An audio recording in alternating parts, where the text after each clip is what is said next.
기도란 하나님을 만나 대화하고 교제하는 영적 행위예요. 그러나 영적인 눈을 뜨고 하나님의 음성을 듣고 깨달음을 얻는 기도를 하는 것은 쉬운 일이 아니에요. 우리에게 성경에 기록한 하나님의 뜻을 따라 성령의 인도함을 경험한 영적 지도자의 코칭이 절대적으로 필요한 이유입니다.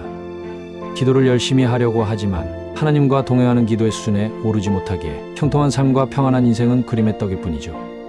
기도에 대한 책들이 시중에 적지 않게 나와 있지만 정작 삶의 현장에서 실제적이고 구체적으로 적용할 만한 매뉴얼은 찾아보기 어려워요. 기도에 대해 추상적이고 모호한 개념을 소개하는 책이 아니라 삶의 현장에서 꼭 끼고 다니며 필요할 때 지체 없이 찾아보는 매뉴얼만 있다면 어두웠던 영혼을 환하게 밝아지게 할 수 있겠죠. 그래서 이 책을 쓰게 되었어요. 우리의 영혼의 등불을 밝힐 크리스천 영성학교 신목사의 성경적인 기도 가이드.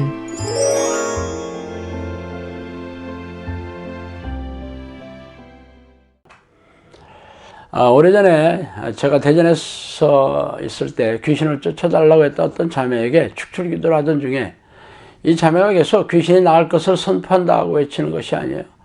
그래서 기도가 끝나고 나서 왜 그렇게 기도했냐고 물으니까 치유기도로 유명한 모 장로의 치유 집회에 가서 선포기도를 해야 한다고 해서 배워왔느라는 대답을 하더라고요. 이처럼 우리는 교회 주변에 선포기도가 대세입니다. 선포기도는 자신이 소원하는 바를 소리내어 말하는 것이죠. 말하자면 내가 부자가 되고 싶다면 내가 부자가 되었음을 선포하며 기도합니다. 하는 것이에요. 이런 기도로 유명해진 사람이 바로 에스모 장로이죠. 그는 집회 때마다 치유 선포 기도를 하라며 목소리를 높였어요. 믿고 기도하는 것마다 응답해 주시겠다는 예수님의 말씀을 빼놓지 않고 들이대면서 말이죠. 그래서 열정적인 분위기를 띄우고 감정을 고조시키며 집단 체면에 걸리게 하여 죄다운 힘을 다해 장래가 떼나갈 듯한 소리로 자신의 질병이 나았다고 소리를 질러대게 만들어요. 그리고 자신이 치유됐음을 믿으라고 다그치고 있죠. 그렇다면 누군가가 자신의 질병이 나았는지 아니면 나았다고 믿는 선포행인지는 모르겠지만 자신의 질병이 지금 나았다고 소리를 질러대죠. 그러면 군중들이 박수를 치면서 소리를 지르고 기뻐하고 있어요. 그리고 그 사람을 앞으로 불러 그 간증을 듣게 합니다. 그러면 이미 치유가 기정사실화된 것처럼 그렇게 알고 있죠. 저도 예전에 그런 집회 간 적이 있었어요. 열정적인 분위기에 휩싸여 통성으로 기도하던 중에 나면서부터 한쪽 다리가 짧은 소아미 소녀가 자신의 다리가 길어져서 이제는 쩔뚝거리지 않고 정상적으로 걸을 수 있게 되었다고 소리를 질렀어요. 이런 기적은 성경에서 안전뱅이가 일어나는 그 놀라운 기적이 아니겠습니까? 사람들은 놀라고 기뻐하면서 하나님의 은혜와 축복을 감사하고 열광적으로 손뼉을 치면서 열정적인 밤을 지냈어요. 그러나 나중에 본 그 소녀는 여전히 한쪽 다리를 절면서 걷고 있었어요. 그래서 도대체 어떻게 된 일이냐고 물어보았죠. 그랬더니 그때는 치유될 것을 믿음으로 기도했더니 정말 기적이 일어나고 회복된 것처럼 그렇게 느껴서 그렇게 말했는데 집에 돌아와 보니 감정이 거치고 나서 보니 자신에게 아무 일도 일어나지 않았다는 것을 알게 되었다고 그렇게 말하더라고요. 그러나 그 집회에 참석한 사람 중에서 나중에 이런 일이 있었다는 걸 몇 명이나 알까요? 사실 그 장로님의 집회에서 선포기도를 하고 나왔다고 간증한 사람들이 과연 집에 돌아와서도 건강한 상태를 유지하고 있는지 확인하고 있습니까? 아니겠죠. 집에 돌아와 보니 여전히 그 질병이 낫지 않았다는 것을 안 사람들도 그 사실을 알리지 않아요. 자신도 부끄럽고 창피하기 때문이죠. 그러나 집회에 참석한 사람들은 그 사실을 알지 못하고 선포기도로 해서 수많은 치유가 일어났다고 착각하고 오해하고 있는 사람들이 적지 않겠죠. 물론 치유가 일어난 사람이 전혀 없다는 것은 아니에요. 그 중에는 진짜 치유가 일어난 사람도 있겠죠. 그러나 치유가 일어나지 않는 사람이 훨씬 많다는 것은 사실이죠. 그렇다면 그 치유는 어디에서 온 것일까요? 하나님만 치유의 능력이 있는 것은 아닙니다. 무당도 병을 고치고 중도 치유를 하며 타종교, 이단교에서도 치유는 얼마든지 일어나요. 그렇다면 선포기도를 했다고 치유가 일어나는 것은 아니겠죠. 그러나 우리네 교회는 이런 비정상적인 비성경적인 기도가 판을 치고 있으니 기가 막힌 일입니다. 이러한 기도 방식은 미호경이 속이는 기도예요.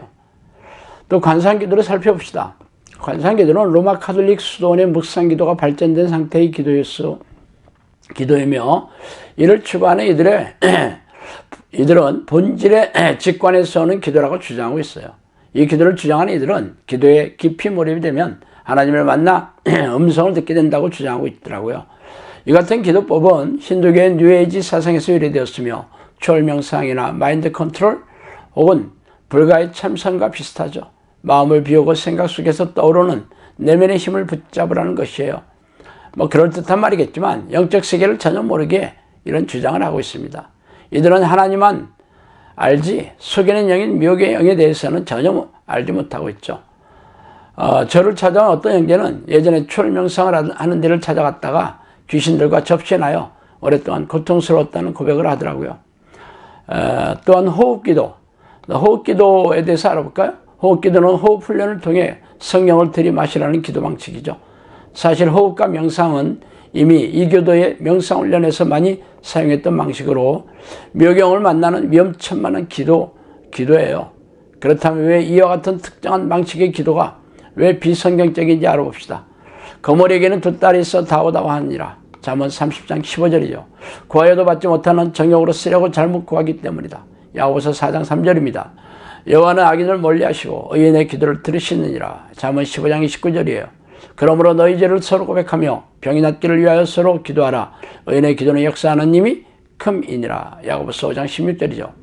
당신의 기도가 응답이 없는 이유는 속으로 작은 소리로 기도해서도 아니고 명상을 통해 내면의 힘을 얻지 못해서도 아니고 호흡을 통해 성령을 들여 마시지 못해서도 아닙니다. 탐욕으로 구하기 때문이거나 의인으로서 인정받지 못하고 있기 때문이에요. 예수님은 우리가 일상의 삶의 필요를 잘 알고 계시지만 그런 것을 구하지 말고 먼저 하나님의 나라와 의를 구할 때 다른 모든 것을 넘치도록 채워주신다고 약속하셨어요. 그런데 당신이 부자가 되기를 선포하거나 병이 낫는다고 선포한다고 해서 응답이 온다면 당신이 성경을 기록한 하나님이에요.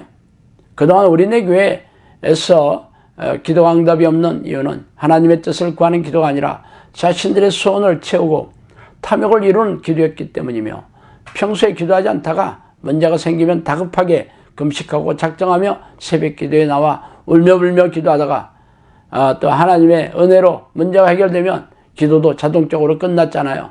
기도란 하나님으로부터 선물을 얻어내는 수단이 아니라 하나님과 깊고 친밀하게 교제하는 통로입니다.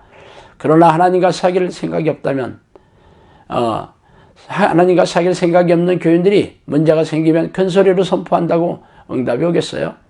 그러나 이렇게 비성경적인 기도 방식을 가르치는 이들이 우리네 교회 주변에 널려 있으니 기가 막힌 일입니다. 이런 선포기들은 미혹의 머리를 타고 앉아 속이는 기도이며 무당들이 하는 기도입니다. 믿음은 자신이 노력해서 얻어지는 것이 아니라 위로부터 내려오는 하나님의 선물이에요. 그래서 하나님께서 믿음을 인정해 주시면 100% 응답이 내려오겠죠. 그런 사람들이 바로 하나님이 기뻐하시는 의인이며 평소에 쉬지 않는 기도의 습관을 들여 하나님과 깊고 친밀한 교제를 나누는 사람들입니다. 그러나 어찌된 일인지 우리네 교회는 미혹에 사로잡혀 무당이 하는 기도를 따라하고 있으니 슬프고 답답한 일입니다. 자, 오늘은 여기까지 하겠습니다. 감사합니다.